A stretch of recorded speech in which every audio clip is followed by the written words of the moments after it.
Welcome to week 14, assignment 2. Assignment 2 is just like if you were doing a worksheet in class.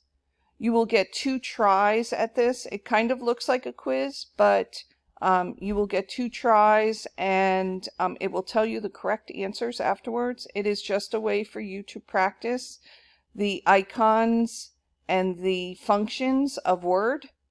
So if you click on it and you go to,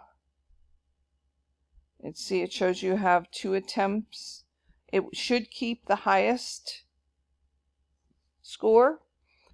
There are a bunch of numbers, 1 through 25, and then there are words down here that go along with it. So basically what you do is you find the number and what it's pointing at, and then you take that number and you put it to wherever it goes. Okay, so I'm going to put it in text color, even though that's not correct, and then you can do it. If you needed to move it, you can just go ahead and move it.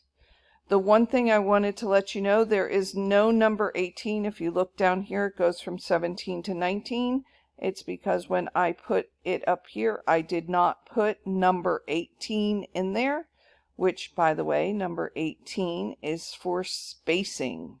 So that's where you would go to change your spacing, double spacing, etc.